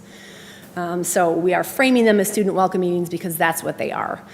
We want the parents to feel comfortable. And overall, I will say I've probably done a dozen of these since I've started, maybe more, and they have overwhelmingly been very positive, because then we can connect you with services if you need it. We can talk about if there's an IEP, how can we best service you? If there were some discipline difficulties, what can we do to make sure that your experience is smooth here? So that's something that we're trying to do preventatively as well, so that, kids can come in and understand our district culture, because that's hard when they're moving, they're coming in. And then next steps. We're working through relocation planning. So in the event that something happens and we need to bus our students to a safe spot, we're talking a lot about what that looks like when we get there, and working with the city on identifying those locations and what we need to have and how we set those up, building specific and district-wide. What I'm working on, I mentioned before, the building safety plans, where I've been meeting with each building. Now I just have to go back and put together the list of what they're working on, and then kind of set my own path for what I would like to work on, short-term and long-term. We want to continue our hazard training, and by that I mean when we're doing drills, we're encouraging our buildings to be a little more creative and go out a little more on how they're doing their drills. So if you do a fire drill, block off a hallway so that, kids have to adapt. So we're trying to do a little bit more of that. As I mentioned, I want to capture and standardize our policies and procedures, make sure that they are firm, they are there. That was also something that came out of the Oxford report, right? Making sure that you have all your policies and procedures, they're written, they've been trained, they're easily accessible. And then to investigate any other safety initiatives. One of the things I know that has come up have been the badges from Georgia. I did go to a presentation from one of their competitors, not that company, but one of their competitors that had it on a teacher's cell phone, where you would just, open the app and you press a button or something on the cell phone. So I'm a little familiar with it. I will say I don't know as much about the badges, but that's something I'm planning on looking into as well. And I know I've had a couple teachers reach out to me that I know to mention that. So that's something I'm interested in looking at. So that's what I have, and I'm happy to take any questions. Thank you for that very comprehensive report. I know we do have questions. Mrs. Smith? Yeah, absolutely. I want to first apologize to you. I want to thank you because I actually did not think that you could have done this. It wasn't nothing personal. I got you. But I love my children in this district. But I want to apologize not only to you, but I want to apologize to the public to let them know, out of the 8 years I've been on this board, I've never seen anything so tight Thank you. than this, what you've given today. You have covered, number one, covering the students when they need to go and use that bucket. That was my number one thing. Because we have to protect not only our children and their safety, but not humiliate them while they're in a lockdown. Yeah. So I want to thank you for those blankets, because I never heard anything else about that coverage with those blankets. So I want to thank you for that. Absolutely. Number two, I appreciate the rebuilding the relationship with the director of the Farmington Police Department and the Farmington Hills Chief of Police. I appreciate that, because as we know, there was some tension. And now that you are on board, Dr. Coffin, those relationships have been rebuilt and are working perfectly. I appreciate the fact, because I also sit on SEAC. I got so many pronouns and adjectives behind me, but I was appointed to that committee under the leadership of Chief Nebus, and I still serve on that. And it is refreshing to see you and Diane Bauman sitting there, not just coming to eat lunch and dipping out. You're there to work. I appreciate the relationship that Dr. Coffin also has, and is building and rebuilding a relationship with both police departments. Because of the climate of this country, we need to have our police officers, as well as our city council members, on board with you. I do have a question about our special needs students that are in wheelchairs. Yes. When an incident takes place, People are worried about jumping out of windows and running and leaving. What are we doing with those babies there? Absolutely. That is we're not leaving nobody behind. Those are your babies, yep. Okay. I understand. Number 4, board safety protocol and safety. Since I've been on this board, no one has ever discussed how that if we have someone come in here that's irate, wanting to come after one of us or the superintendent. I didn't get elected to take no bullet for nobody, and I sure don't make enough money to take one. So I think that we need to have some sort of protocol for us to be able to know what we need to do to exit, to get in and out of here. Sure. That makes sense. 5, I appreciate working with the parents with suicide and suicide prevention. Mental health is a big thing. November 21st, 2022, my brother took his life.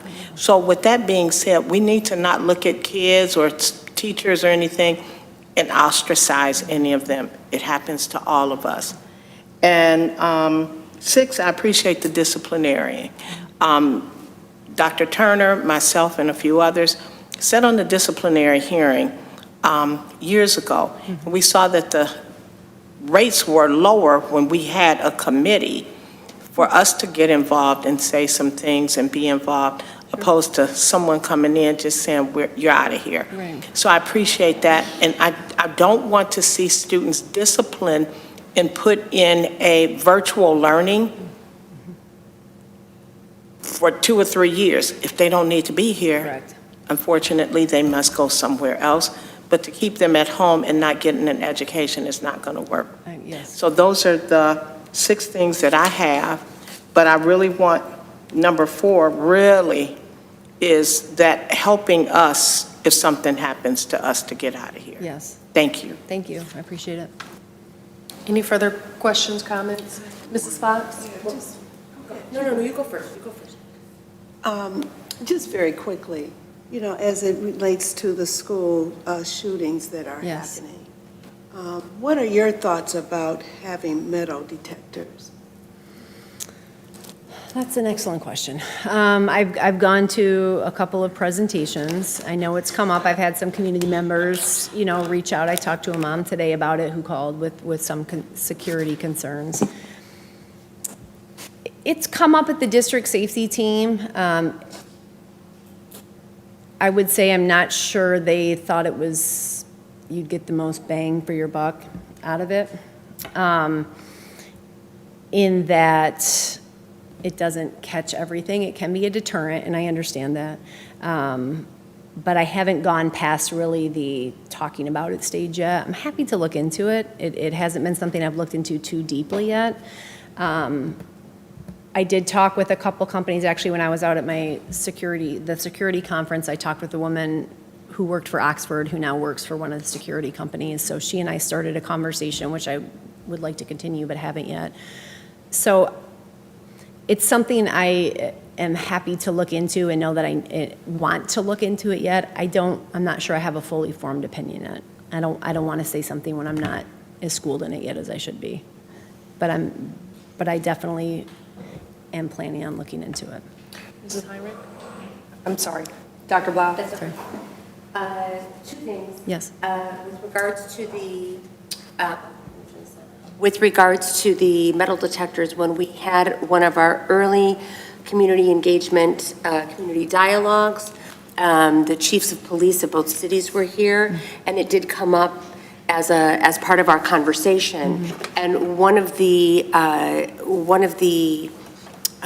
points that the chiefs of police made around metal detectors is that it can create an unsafe situation because you have all of our students coming in through one entryway where there's the one metal detector, and so then you have all of these students outside Waiting to get in. trying to get in, and often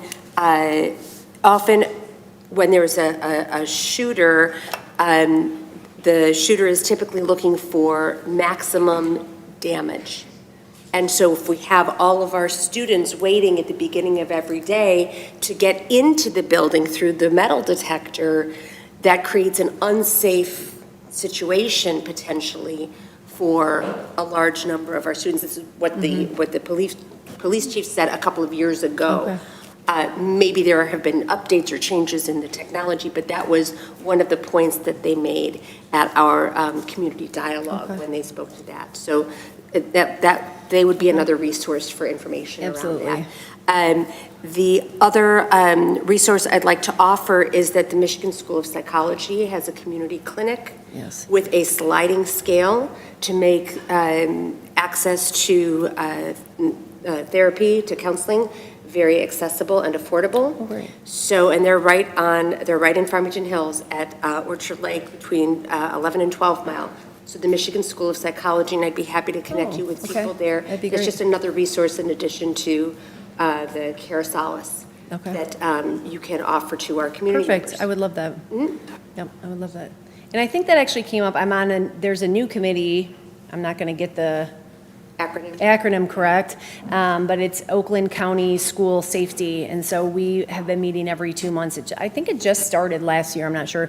We've been meeting every 2 months, everybody from Oakland County coming in and talking through safety, and I believe that came up. Yes, I believe that came up. I have to go back and check my notes. Because it is a community clinic, and they have a sliding scale and very, very affordable, high quality care for children, parents, adults, families, everybody. That's great, thank you.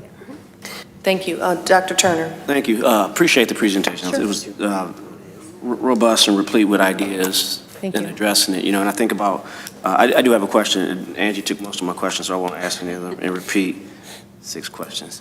There were some comments in there too. When you address it, from gun detection to response to emergency, it's like a Swiss cheese effect, right? You just laying layer on top of layer to hopefully cover all of the holes where they are. So, definitely a challenge would be to continue to present ideas, think about those circumstances before we have an incident, which is always obviously beneficial. But I did have a question. This, to the very beginning of your presentation, as it relates to the coaches. How many coaches remain, to your knowledge, non-certified in CPR, and then what's the timeline to get everyone? I didn't want to ask about a consequence if they're not certified, but no, that's fair. All of our varsity coaches at the high school level are CPR certified. They have to be. We have records of those and that my secretary keeps and our athletic secretary keeps. In terms of middle school, I actually just sent something out a couple of days ago. We haven't been tracking that quite as carefully, only because it wasn't a requirement. So I had probably 4 or 5 people send it in today. So I know in the next few days we'll have a little bit, I'll know a little bit better. Excellent. And a lot of our sub-varsity coaches have it as well. I can get you the numbers. I mean, I can look at it. Just when we hit full capacity and everyone's certified, that'd be great to know. Yeah, oh, absolutely. Yep. I can definitely say our high school varsity coaches are all certified because they can't coach if they're not. Thank you. You're welcome. Sorry, Mr. Walker.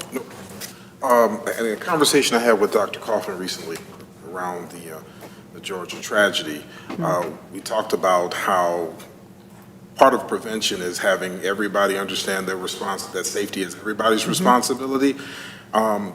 Do we have still in effect that, I believe it's like see something, say something kind of program? And one of the part of our conversation is in today's culture, a lot of our kids don't want to snitch, as it were, but is there anything that we can do to promote more of a culture of safety is everyone's responsibility, and they can be the eyes that you all need to prevent things from happening long before, and ensure them that the anonymity, is there for them, and they would be protected in the event that they want to do something but don't feel like they're to be protected in that regard? And that's a real fear, absolutely, from kids. They don't want to come to the office, and they don't want to talk.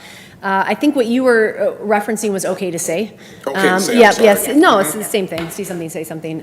It's the anonymous reporting service that we use. It is very popular. I can tell you as a former principal, our students use it a lot. And they use it for online bullying. They use it for things they've seen at school. And I would say about 3/4 of the tips we get we knew about, it had already kind of come to our attention, but there was also that kind of crucial quarter to 30% that we didn't know, right? Because we don't know everything, or it happened off school grounds, or it happened at home, but it's bleeding into the school. So that is, and in each of the middle schools, and I'd have to check whether elementary or high school does it. Sorry that middle school is just a little more my wheelhouse right now. They each do they do them too at the elementary? Okay. The high schools do for the OK to say assemblies. And that's something that we would do every year. For a while, they were virtual. They're better when they're in person. But the whole school comes in and they talk. I mean, they're real, like they just lay it out. Here's what internet safety is. And here's how you can use OK to say. We have banners at all of our schools all around the place. I would just say from my perspective, it is utilized by our kids, and they do know about it. The other thing that we encourage a lot of kids to do, and I would always say this at Power when we did like our behavior assemblies, is just email. You know what I mean? You can email a principal, you can email somebody that you trust. So we're really trying to get kids to do that, which a lot of them would. They'd be like, hey, I don't tell, but I know this is happening. So if they can, snitch with anonymity, they will. And it's very important. It really is. And not even snitching, that's a joke. But we really do try to differentiate with our kids. The big things where people could be hurt, you're helping. You're not snitching. You're not a bad person because you're betraying something. You're looking out for others. So it's kind of trying to flip that script a little bit. And some of our kids really buy into that. And there's some that it takes a little bit longer. But I'll tell you, even some of the toughest kids I work with, like they'll come and tell you if they don't feel safe. Not every kid, of course, but I really do feel like, in particular, this generation feels a little more empowered to speak up. Thank you. Thank you. Yep. Mrs. Heinrich. Yeah, I was pleased to see that we offered or added a 4th school resource officer. And just, everything that you read or that I've read, the importance of mental health and support and building relationships. And so that's the biggest thing in prevention. Yes. I'm interested in you looking into and researching a little bit more of what they are using in Oxford. It's like I've talked to other school board members, and I'm not sure the system. It seems like they don't have, at Oxford, they don't have metal detectors, but they have some sort of secure entry system. And so, yes. To hear a little bit more about that, and if that's something that, it's feasible for our district, Sure. or just to find out what other districts are doing, and just, as Mrs. Fox said, just the I guess, the strategies that are available to us. Absolutely. So that we can know, have all the information. Absolutely, and that's why I'm glad this Oakland County Safety Commission started, because it is everybody in our area talking about safety pieces. Mental health is also in there. I have gone through the Oxford system as a person, a visitor, and a spectator, and it is fairly robust, but I can definitely get more details in which system. I'm pretty sure I know which system they use, but not for sure. So. Yeah, Absolutely. I've heard that they have something, but I don't know the details, and Sure. it's just It'd just be interesting to find out what that is. Yep, absolutely. So if I could summarize here, thank you for this presentation. Obviously a topic that is of great interest to all of us, and certainly members of our community. I will ask 2 things. One, let's schedule some training for the board to understand what our role is in safety across the district. Sure.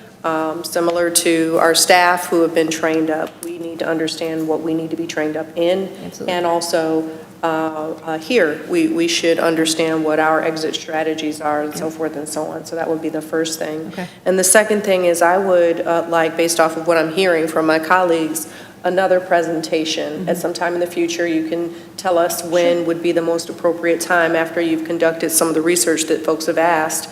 One, we're interested in understanding what the options are related to entrance systems, whether it be a metal detector or some other sort of clear system. Sure. I'm interested in the cost, an update from our police departments on their recommendations for something like that, and pros and cons. I'm not saying this is the direction that we're going in, but it sounds like we want some more information. Absolutely. The other thing I'd like as part of this presentation is an update on other safety initiatives, including the ID badges that we heard about, education for parents on their responsibilities with respect to making sure that students show up and are not a threat to themselves or others, mental health resources, follow-up procedures perhaps for individuals who have previously had some sort of threat assessment. It sounds like in a lot of instances there was a history. And so I would like to understand what we do in those situations. And then finally, other safety initiatives, including clear backpacks and other maybe promising practices that maybe have a lower cost but yield a greater benefit. Okay, absolutely. Thank you. Seeing no further comments or questions from board members, we're going to move on to the second public comment. If there is anyone who is interested in public comment, please come up at this time. Remember that there is one opportunity for public comment per person, but there are 2 public comment periods. You have 3 minutes, and as a reminder, we ask that you do not share names of individuals in order to protect folks. And Mr. Hull, I'm just going to have you stay up here for time purposes. And then follow very closely by Henry Francis. So please stay close. You have 3 minutes, and again, generally, we do not respond to public comment. Thank you, Mr. Hull. Okay. Good evening, everyone. I do have a concern with because of the latest incident in the schools that we need to have more communication with the parents, because if it's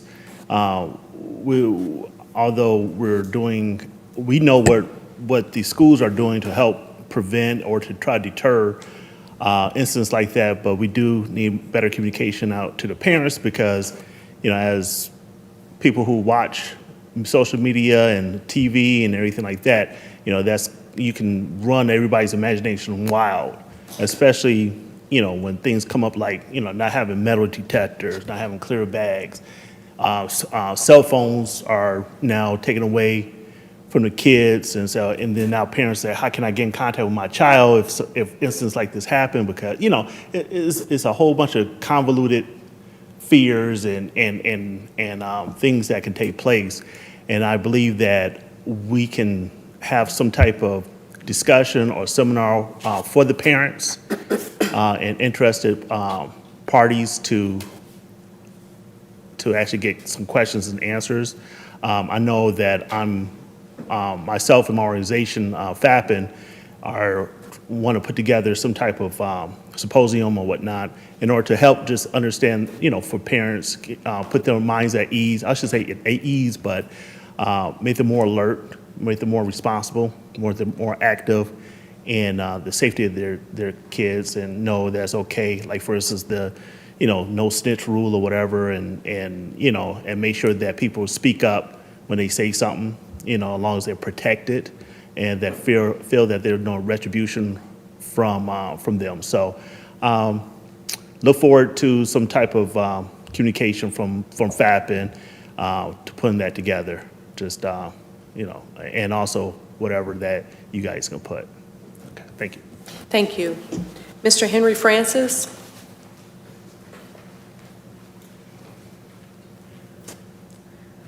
Good evening, board members. I want to start by saying sorry for my outfit. I am usually better dressed, but I had a cross-country meet tonight, so I didn't have time to go There's home a dress and change. code.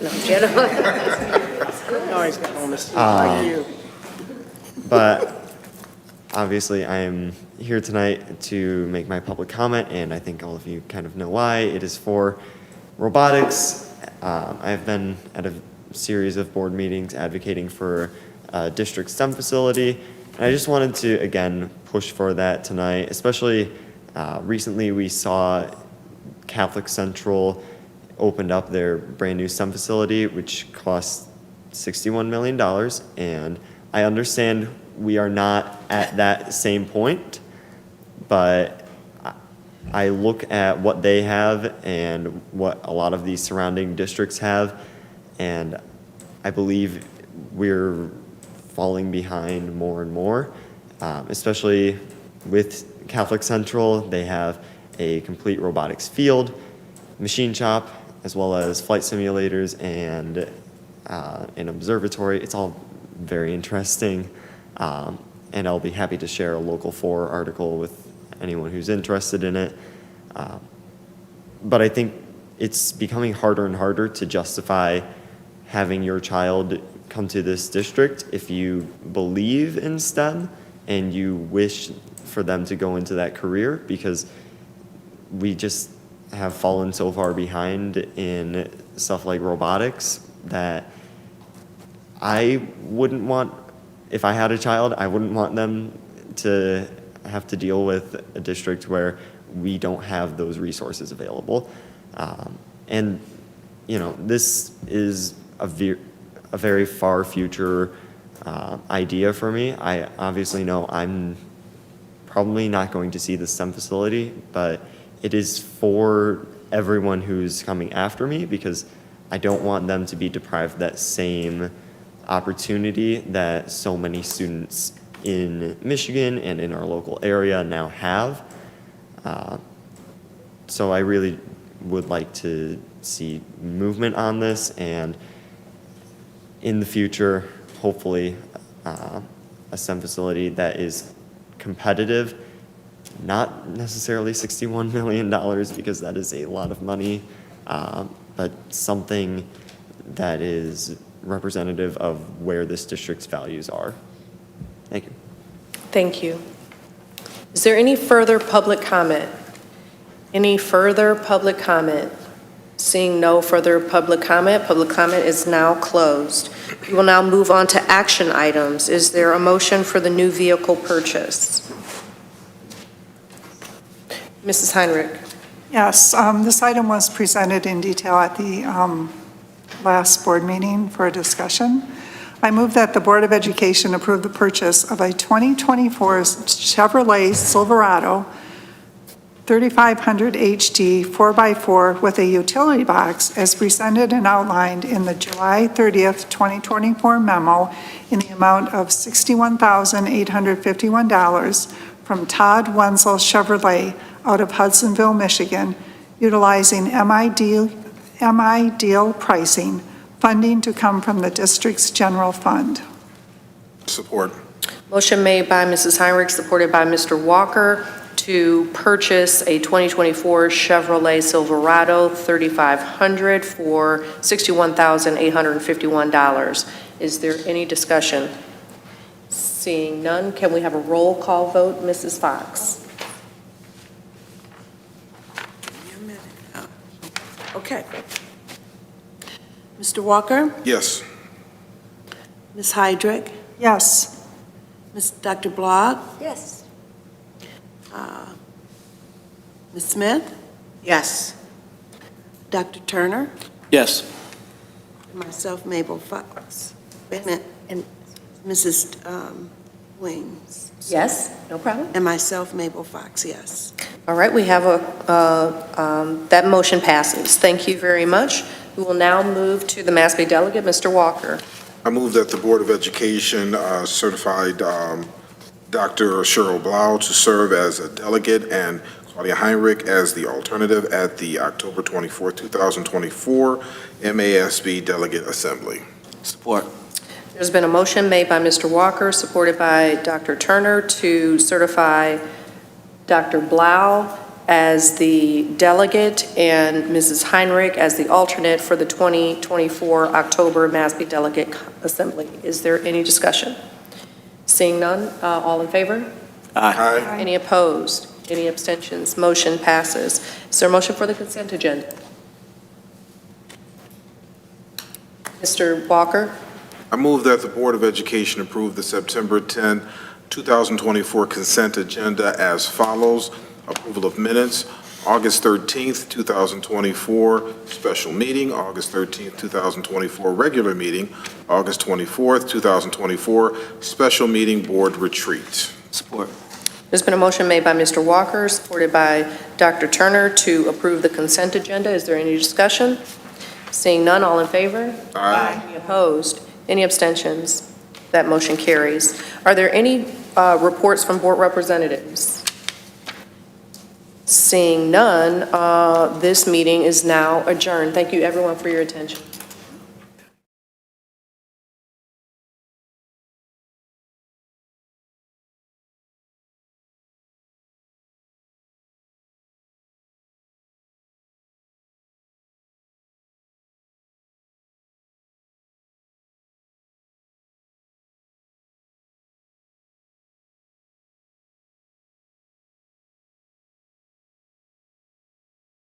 So we're not gonna mess with that.